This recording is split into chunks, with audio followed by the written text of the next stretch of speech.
நன்மைக்குரிய வாக்கு. இப்ப தேர்தல் காலம் வரப்போகுது. நாளைக்கு ஏதோ அறிவிக்கிறதா சொல்றாங்க. அறிவிக்கப்பட்ட பிறகு தேர்தல் வாக்குப்பதிவுக்கு முன்னே ஒரு 3 நாளைக்கு முன்னாடி நான் எல்லா இடத்துலயும் ஜோசியம் மாதிரி சொல்லிட்டு இருக்கேன், இங்கேயும் சொல்லிடுறேன். கரண்ட நிறுத்துவான். சரியா 8 மணிக்கு தில்லையம்பூர்ல கரண்ட் போகும். எதுக்கு கரண்ட் போகுதுன்னா, உங்க வீட்டு செவுத்துல கண்ணம் வச்சு திருடுவதற்கு திருட்டு பையவனும் வரமாட்டான்.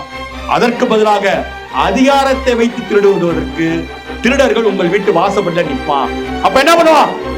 உங்கள்கிட்ட இந்த 2000 வச்சுக்க, இந்த 3000 வச்சுக்க, நீ எனக்கு ஓட்டு போடு என்று கேட்பான்.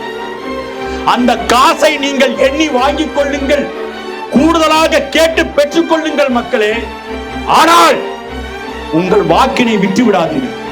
அது திமுக, அண்ணா திமுக திருடர்களுக்கு நீங்கள் வழங்கக்கூடிய தண்டனையாக இருக்கட்டும்.